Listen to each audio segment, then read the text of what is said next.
We got a pretty nutty story right now. So, two New York nurses have been charged with forging COVID vaccine cards to earn more than $1.5 million dollars. So let's get right into this story because it's pretty nuts. It was crazy. They like they literally had like basically a little notebook where they actually had like a ledger of how much money they made, which is so crazy. So, two nurses on New York's Long Island are being charged with forging COVID 19 vaccination cards and entering the fake jabs in the state's database, a scam that allegedly raked in more than $1.5 million dollars. So the Suffolk County District Attorney on Friday arrested Julie DiVuono, 49, the owner and operator of Wild Child Pediatric Healthcare in Amityville, and her employee, Marissa Uroro, 44, according to a complaint. From November 2021 to January 2022, the pair allegedly forged vaccination cards charging adults $220 apiece and $85 per child for a fake record that would land in the New York State Immunization Information System database. Prosecutors said that one or more occasions Divuna and Urano allegedly created records to indicate a vaccine was given to an undercover detective despite never administering the vaccine. That's pretty crazy.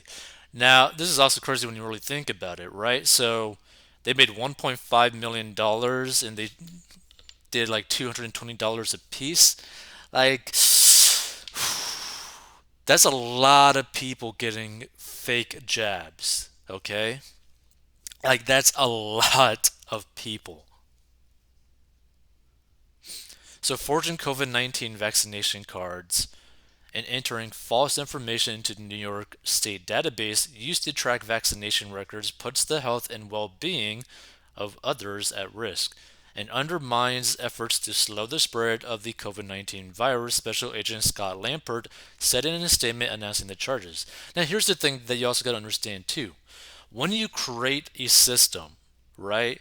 When you're basically mandating people to give vaccines, you are literally creating an underbelly, right, of criminal activity for profit by like skirting it, right? It's the same thing that happened with the prohibition. It's the same thing with people dealing with like marijuana or like any other sort of drug, right?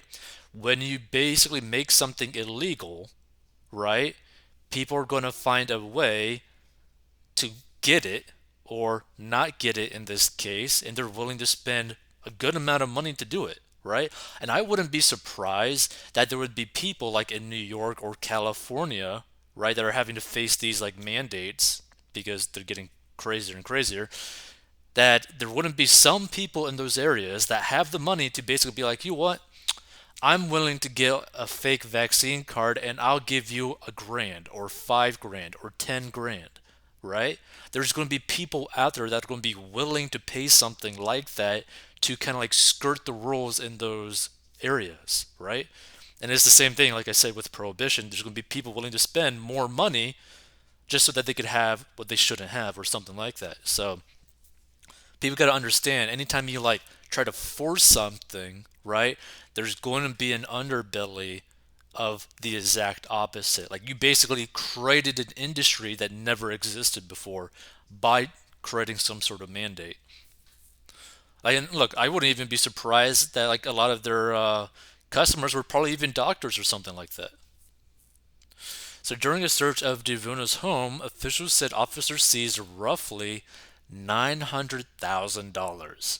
That's crazy. Like imagine if you had like $900,000 cash just in your house. So they also allegedly found a ledger documenting profits from the scheme in excess of $1.5 million dollars. That is crazy, right? Absolutely crazy. So Devuno's husband, Darren Devuna, who's a New York Police Department officer, is being investigated by the department's Internal Affairs Bureau in terms of his possible involvement in his wife's alleged scheme. Now, here's the thing, right? There's no way that he is not involved, right? We're talking about $900,000 in cash in their house. There's no way you're going to be able to hide that amount of money, that amount of business from your partner. Like, you're not going to be able to do that. So Devono and Aurora are each being charged with one count of forgery in the second degree.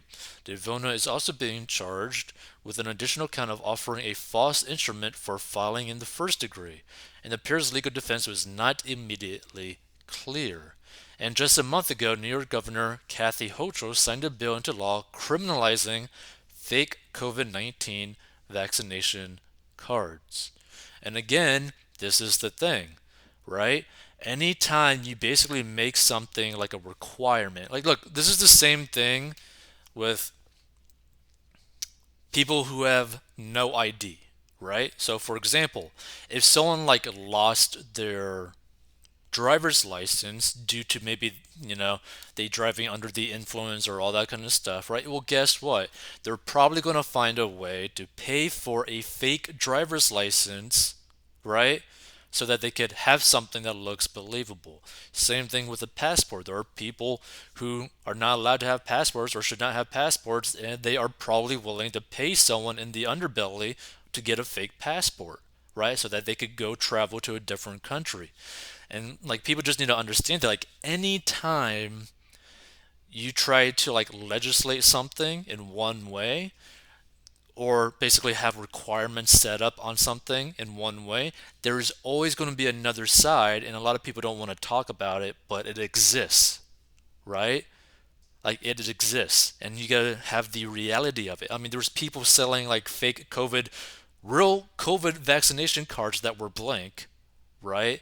On like eBay, like not too long ago. There was people selling this sort of stuff, I think probably like on any other like e-commerce website. I wouldn't be surprised if they were even on Amazon or something like that. Like, people are willing to do whatever they can for whatever they believe in, right? And when it comes down to the whole vaccination situation, people believe very strongly in one way or the other. No one's really in the in between area.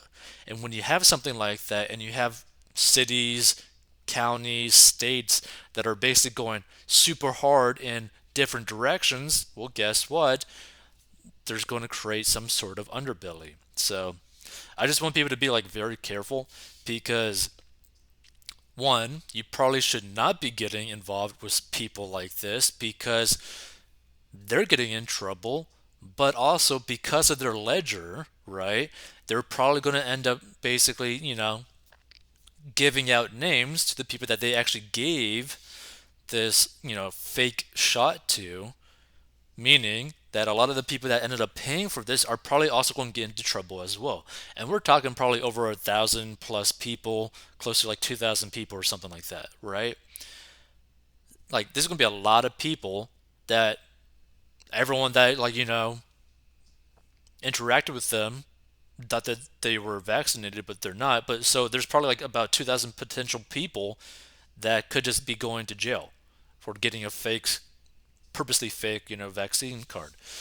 Now, I'm not going to like, put comments as to what is right or what is wrong. I'm just saying, like, anytime there's like a heavy pressure going one way, there's always going to be another pressure that leaves it, right, in the underbelly, because, oh wow, now there's a new business money making opportunity, because now people are willing to fake it and are willing to spend the money, right? And again, this is with anything, like, you know, is literally with anything. With anything, this is what happens.